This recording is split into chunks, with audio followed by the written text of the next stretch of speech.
Welcome back to We Muse Aloud, a podcast where anonymous voices share their thoughts on a theme within a dreamscape of music and ambient sound. In today's episode we explore the Canadian wilderness in three-piece suits. Our contributing voices detail the joys and struggles of canoeing on the lakes and rivers and trekking through the forests of Algonquin Park in central Ontario. As always, the experience will be best enjoyed with headphones. And now, Episode 3, The Wilderness.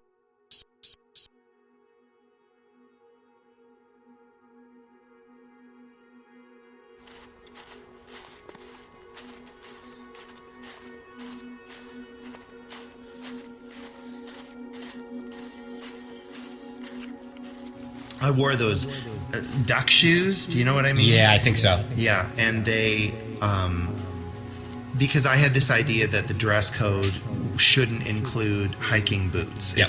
So I thought these were the perfect compromise because they looked like shoes and they'd look better with the suit. Everybody else was wearing hiking boots. They carved my feet up. They wouldn't stay on. I got my leg stuck in the mud one time, and when I pulled it out, my shoe is still down there. I had trench foot on both feet, and my blisters were open sores. The worst thing about that trip for me was wearing those shoes. And for all of the people who said to me, you better not do this trip again because clearly you weren't cut out for it, that's the problem. It was the shoes. If I were wearing the same kind of waterproof hiking boots that some people were wearing, I would have had a completely different experience. Well, the first time I went, when it was me, Colin, and Will, I had wore the only shoes I owned, and I think right now really the only shoes I own were my steel-toed boots. So I wore those, and they were totally fine because they were broken in. They had I can walk in those all day. They were fine, except I couldn't or didn't want to step in the water with them, and then every time we hit a beaver dam, I had to sort of let the other two get us out of it, and I wanted to be able to step in the water.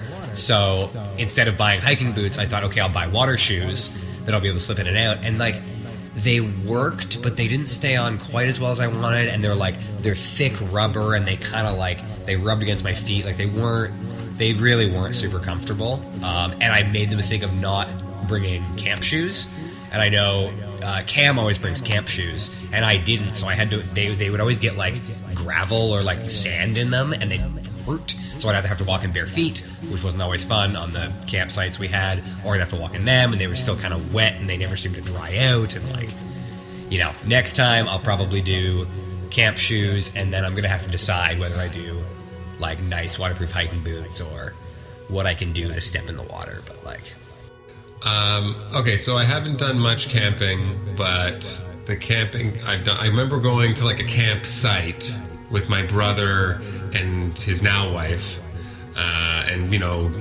doing one of those plastic tents that kind of just folds themselves, you don't have to do any work, you're not pitching a tent and nailing it into the ground or whatever, one night.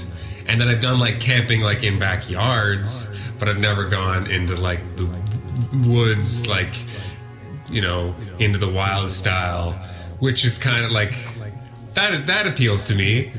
Not the dying part, that doesn't appeal to me, but the idea of just you and nature, and you're killing an elk, and you're you gotta, oh no, the maggots, you gotta get to it before.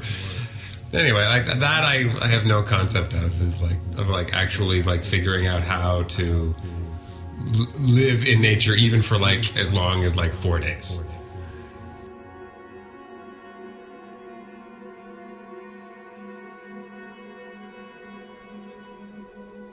Nature has always been part of my life in a way, and whether I didn't necessarily recognize that until later, but it had always been my family are naturalists. My dad's a ornithologist, and my brothers are avid bird watchers, and my grandmother was also an avid bird watcher, and sort of came from her in a lot of ways. And so nature is something that's always been part of it. Looking for newts was a huge thing. If you could find newts was always really exciting. They were orange, and they had little spots on them. And I remember my dad looked it up one time, and he said it was part of their evolution or something, and that they end up later on becoming black and turning and having like blue spots or something. He always wondered what kind they were. And anyways, I don't know if that was true or not, but it's what he told me. I just always remember going through the woods. I remember running through with my dog when I had a pet dog.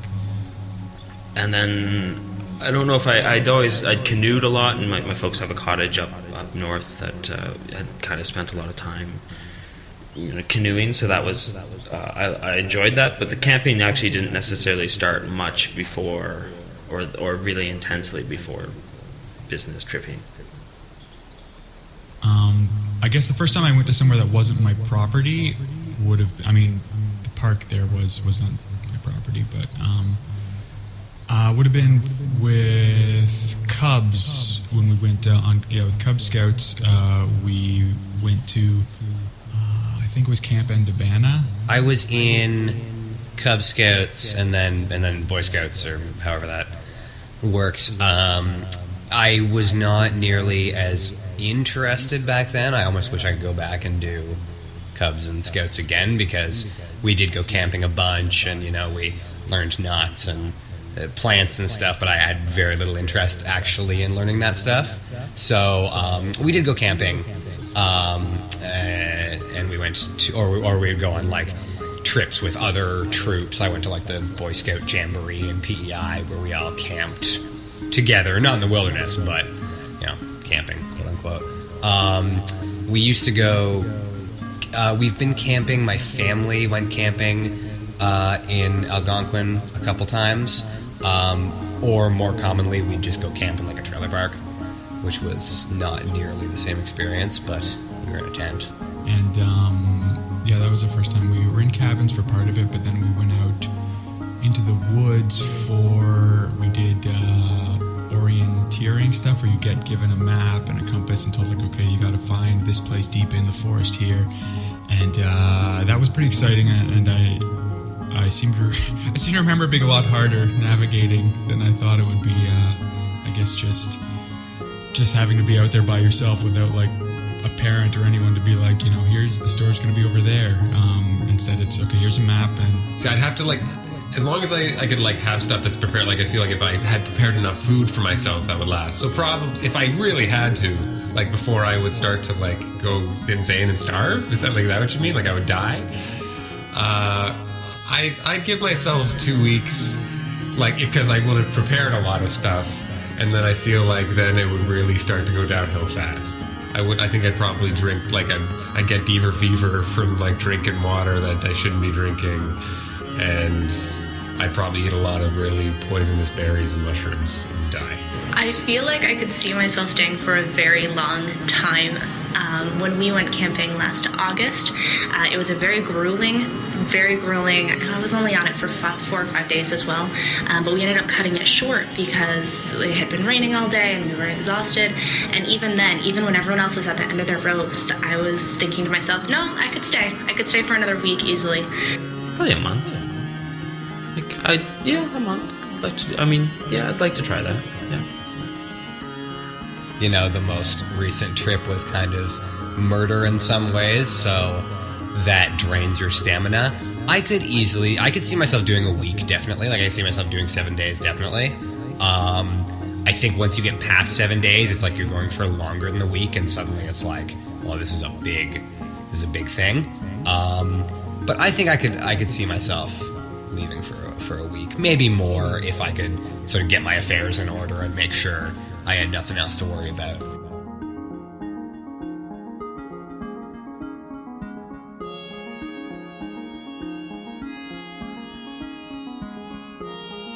Well, Algonquin Park is great because it is fairly accessible.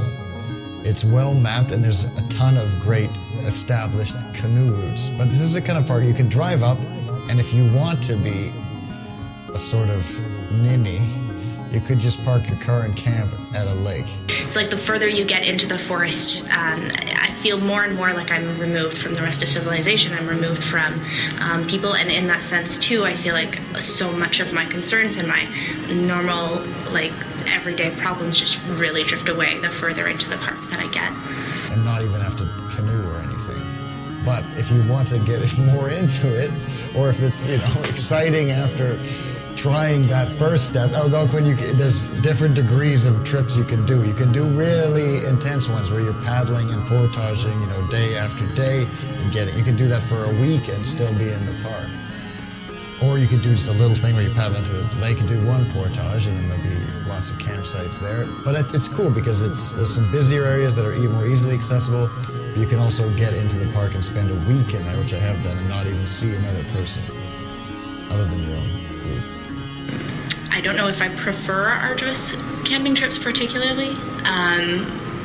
But at the same time, what I do like about arduous camping trips is that you push yourself so hard and you get much more, you get further into the woods, and you maybe see parts of the woods that you wouldn't have seen normally. So for example, there were a couple times last summer when we were going literally up mountains and through marshes, and I felt like, I'm sure it's not true, but I felt very much like people hadn't been there for forever, or ever period. It might not be true, but it was a sensation I wouldn't have gotten, on an easy camping trip. I like to think of portaging as the hell you have to go through for the heaven of paddling on a lake. I love portaging as a concept. I hate it moment to moment. It's a miserable thing, but I also love that. Like when I'm planning a trip, I look for some big portages and wanting to have as many. If I'm doing a trip and there was, say, less than 3 portages, I wouldn't even consider it worthwhile. I really like carrying the canoe. I enjoy portaging, and I'm not gonna lie, I actually really, in some ways, enjoyed all the bushwhacking I did this year, because there's something about just like having a canoe on your head and like pushing forward and like feeling very powerful in the forest. And there's 2 canoes on people's heads in front of me, and I have a canoe on mine, and we're just plowing through the trees, like using the canoe as a sort of moose antler type apparatus. That was actually a really cool sensation, bushwhacking with a canoe on your head. Just, stumbling through the trees, keeping that forward momentum. If you stop, you kind of get stuck, so you just have to keep going like a moose through the trees. I have a system that I'm very used to, where I put like a rope on the end, and then I'm like holding a rope, and it's all about balance, and I have very good balance, so I like sort of like navigating all of that. I don't like carrying the other stuff as much. I don't like carrying the food barrel. I don't like carrying 2 packs. I like the canoe. Going to the gym, you're building up muscles and stuff like that. When you're working and exercising, even when you're just like doing general work of anything, like I guess building things or whatever, you're building up muscles. But like with that stuff, it just feels like it's like a stress you're putting on your body, which is not causing any benefit whatsoever. It's just pain on like the wood digging into your neck, and like the weight like crushing at you. Like it's just a brutal endurance test. And I don't know how, like, it's funny, the longer it goes too, the more you're just like, you become a lot more bestial, I find. Like you just have to focus, like, okay, I'm gonna take one more step, and then like, oh my god, I can't go any further, I can't finish this. And it's like, well, I gotta just go to that tree a few feet away, then I get to that tree, and then I gotta focus on the next thing. And I find I just gotta distract myself. I end up singing a lot of songs and talking to myself just to like stop from thinking about like how much this is hurting and how much I want to stop. But then it's a mental thing as well. Each time you're pushing yourself through that portage and suffering and sweating, it's like you're getting to some magical place where the true wilderness is. And also I think the suffering for me, is it satisfying in its own way? Like at the end of a portage, I feel like I'm about to be broken. You feel like you've almost broke maybe several times in it, but you keep pushing, and then you get to the end and you just drop that canoe. And that's a kind of euphoric feeling to survive it. And then, each moment when you feel. Usually I think a good portage, like a long one, if it's over a couple of kilometers, I'll have like 2 or 3 almost breaking points where I decide not to die and continue, but where it's like seems like an option just to let go and not go on. But then and the more of those you get through, the more satisfying it is at the end of a portage. I can't deal with more than 5 breaking points though. I've learned that. I actually really enjoy portaging. Maybe not a really incredibly outrageously long portage, but I like the idea of being able to condense everything that I have and everything I need down to a pack and a canoe, and being able to carry that. It's like an incredible way to just simplify my life.